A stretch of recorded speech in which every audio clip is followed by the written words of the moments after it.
नमस्कार, मैं मनीष हिंदवी। पूरे भारत में एक नया तमाशा इस वक्त छिड़ा हुआ है। सारी संवैधानिक मर्यादाएं ताक पे रख दी गई हैं। भारत के सर्वोच्च न्यायालय को उसके एक अंतरिम फैसले के कारण निशाने पर ले लिया गया है और उसके लिए वो भाषा इस्तेमाल की जा रही है जो शायद ही इस देश में कभी सर्वोच्च न्यायालय के लिए इस्तेमाल की गई होगी। पूरा का पूरा भाजपा का आईटी सेल, और उस आईटी सेल में आप शामिल कर लीजिए उपराष्ट्रपति जगदीश धनखड़ जी से लेकर तमाम सम्मानित सांसद तक, जो भाषा और मर्यादा की सारी हदें पार कर रहे हैं और सुप्रीम कोर्ट को भला बुरा कह रहे हैं। ये बात शुरू कहां से हुई? अभी कुछ दिन पहले सरकार एक वक्फ का अमेंडमेंट बिल लेकर आई।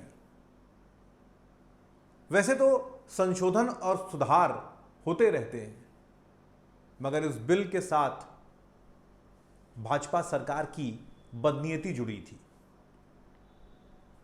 जिस तरह का अमेंडमेंट वो करना चाह रही थी वो गैर संवैधानिक था। जिस सोच के साथ वो करना चाह रही थी वो लोकतंत्र के विरोध में था, और जो नैरेटिव उसने वक्फ के खिलाफ और मुसलमानों के खिलाफ इस पूरे देश में बनाया वो दुर्भाग्यपूर्ण था। खैर, चूंकि नंबर्स उनके पास थे तो उन्होंने लोकसभा और राज्यसभा से उसे पास करा लिया। संविधान में रखने वाले विपक्ष ने संवैधानिक नियमों का पालन करते हुए पहले लोकसभा और राज्यसभा में विरोध किया उस बिल का, और उसके बाद वो कोर्ट गए। सुप्रीम कोर्ट ने उन्होंने अपनी अर्जी दाखिल की। सुप्रीम कोर्ट ने सुनवाई की। सुप्रीम कोर्ट में मामला पहुंचा उसके पहले ही केंद्रीय मंत्री किरण रिजिजू ने एक धमकी भरा स्टेटमेंट जारी कर दिया था कि अगर सरकार ने सुप्रीम कोर्ट के कामकाज में दखल देना शुरू किया तो वो ठीक नहीं होगा। यानी मामला सुना जाए उसके पहले ही किरण रिजिजू ने एक धमकी जारी कर दी थी कि इस मामले की सुनवाई ना की जाए। मगर सुनवाई हुई, और वही हुआ जो विपक्ष कह रहा था। माननीय सुप्रीम कोर्ट ने माना कि इसके कुछ प्रावधान ऐसे हैं जिन पर आपत्ति की जा सकती है, और उन्होंने एक हफ्ते का स्टे दिया। साहब, स्टे क्या हुआ, एक बिलबिलाहट सी पूरे इस भाजपा के इकोसिस्टम में मच गई। वो जो नफरती और पूर्वाग्रही सोच के लोग हैं वो बिलबिलाने लगा जैसे बिल से बाहर आ गए हैं, और उन्होंने सारी मर्यादाएं लांघ दी। जगदीश धनखड़ साहब उपराष्ट्रपति, राष्ट्रपति के बाद दूसरे नंबर का सर्वोच्च पद, सारी संवैधानिक मर्यादाएं क्रॉस कर दी। एक किसी कार्यक्रम में उन्होंने सुप्रीम कोर्ट पर सीधे एलिगेशन लगाना शुरू कर दिया। मैं एक मिनट रोक के बता दूं, ये वही धनखड़ साहब हैं जो राज्यसभा के सभापति रहते हुए विपक्ष के सांसदों को बोलने नहीं देते हैं, हर बात में टोका टिप्पणी करते हैं, और इनके पूर्वाग्रह की सीमा इस तरह से समझ लीजिए कि भी 10 दिन पहले राज्यसभा में विपक्ष किसानों के मुद्दे पर बात करना चाहता था और उन्होंने नहीं करने दिया, ये कहकर कि विपक्ष घड़ियाली आंसू बहाता है। यानी विपक्ष लोकतंत्र में वो स्तंभ माना जाता है जो जनता से जुड़े हुए मुद्दों को लोकसभा और राज्यसभा में उठाता है, सड़कों पर उठाता है, कार्यक्रमों में उठाता है। उसका काम है जनता के मुद्दों को उठाना, और धनखड़ साहब किसानों के मुद्दे पर बात नहीं करने दे रहे हैं और कह रहे हैं आंसू घड़ियाली है। ये वही धनखड़ साहब हैं जिन्होंने उपराष्ट्रपति बनने के पहले वेस्ट बंगाल के गवर्नर के रूप में गदर काट रखा था। एक चुनी हुई सरकार को काम नहीं करने दे रहे थे। ये तमाम बिलों पर रोक चढ़कर बैठे हुए थे, उसे पास नहीं होने दे रहे थे। ये वही धनखड़ साहब हैं जो अपनी मोदी जी की और भाजपा की, मैं कहता हूं, चाटुकारिता में इतने अंधे हो गए हैं कि अपनी सारी संवैधानिक जो मर्यादा है उसे लांघ गए हैं। बात यहीं तक खत्म नहीं हुई।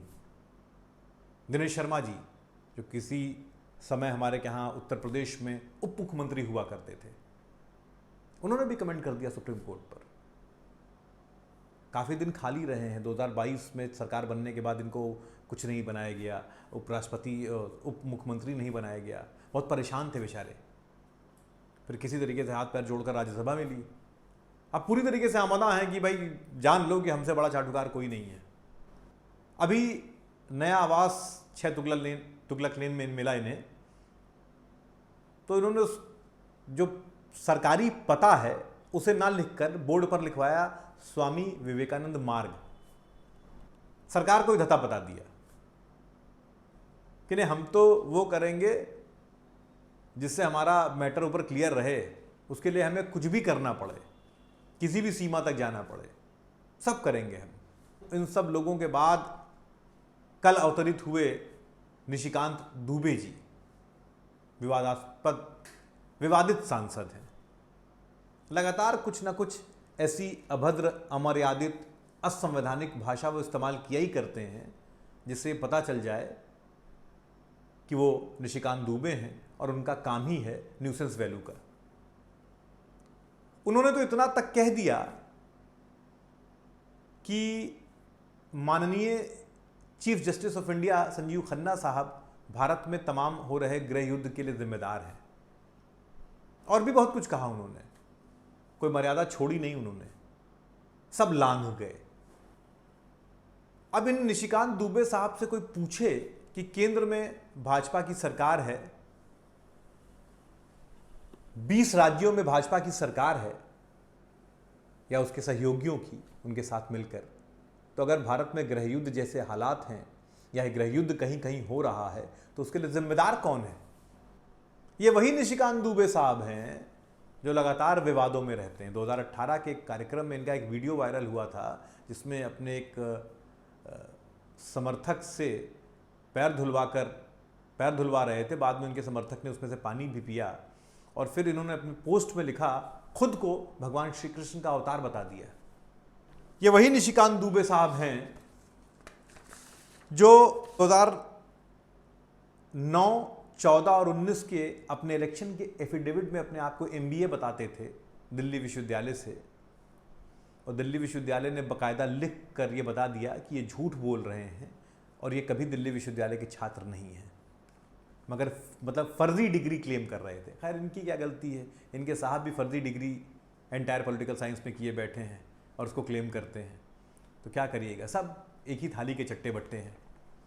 वही निशिकांत दुबे साहब हैं जिनकी पत्नी ने सरकारी अधिकारियों के साथ मिलकर 20 करोड़ की ज़मीन को 3 करोड़ का कर दिया था।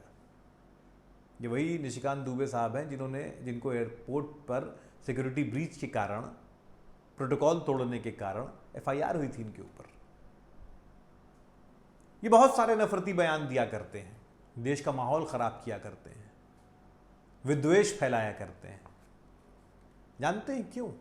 क्योंकि इनका जो अपना बच्चा है वो एडिनबर्ग यूनिवर्सिटी से पढ़ा है और लंदन बैंक में नौकरी करता है। तो भारत में नफरत फैलाना क्या दिक्कत है? फिर फैलाते रहिए नफरत, लगाते रहिए आग, क्योंकि उस आग में आपका घर जल नहीं रहा है। आपके बच्चे तो बाहर हैं, बाहर पढ़ रहे हैं, बाहर नौकरी कर रहे हैं। यहां तो हमारे आपके बच्चे रहते हैं ना, जो अगर इस देश के हालात खराब हो जाएं, जिनका भविष्य अंधकारमय हो जाए, तो इनके सेहत पे फर्क नहीं पड़ता। आप इस पूरे पैटर्न को समझिए, ये यूं ही नहीं है। ये जो अचानक से ये बिलबिलाहट हो रही है, यूं ही नहीं है। भाजपा के तमाम असंवैधानिक कामों को सुप्रीम कोर्ट ने रोका है। इलेक्टोरल बॉन्ड के मसले पर जब सुप्रीम कोर्ट में मामला खुल गया तो बड़ी छीछाल इधर हुई थी मोदी सरकार की। भाजपा में उत्तर प्रदेश से लेकर तमाम भाजपा शासित प्रदेशों में जिस तरीके से बुलडोजर का मिसयूज हो रहा था, उस पर सुप्रीम कोर्ट ने बड़ी सख्त टिप्पणी की थी और रोका था कि बुलडोजर एक्शन गलत है, न्यायिक नहीं है, संवैधानिक नहीं है। और अब ये वक्फ बिल, इस पर जिस तरह का एक्शन लिया सुप्रीम कोर्ट ने, तुरंत संज्ञान लिया, तो इस पूरे भाजपा के इकोसिस्टम में खलबली सी मची हुई है, बिलबिलाहट सी मची हुई है। ये जो कर रहे हैं, ये यूं ही नहीं कि बस कर दे रहे हैं, ये एक तरीका है, क्योंकि जो जजेस हैं वो भी इसी सोसाइटी का पार्ट है। तो ये गंदगी फैलाकर, ये अमर्यादित बात करके, उनके बारे में उल्टा सीधा बोलकर एक तरीके से सुप्रीम कोर्ट पर या जजेस पर एक दबाव बनाने की कोशिश की जा रही है कि या तो तुम हमारी मान कर चलो जैसा हम चाहते हैं, और नहीं तो हम लोग नंगई करेंगे तुम्हारे खिलाफ। ये क्या हालात हो गए इस देश के। जब संविधान बना था तो साफ पावर ऑफ का डिवीजन था, चाहे न्यायपालिका हो, विधायिका हो, कार्यपालिका हो। 70 साल की डेमोक्रेसी में हम मैच्योर हुए, धीरे धीरे धीरे धीरे हम बेहतर की तरफ बढ़े। अचानक से 14 में मोदी सरकार आने के बाद जिस तरह के हालात इस देश में पैदा हुए, और पिछले खासतौर से पिछले 4-5 सालों में सारी गंदगी सतह पर आ गई है।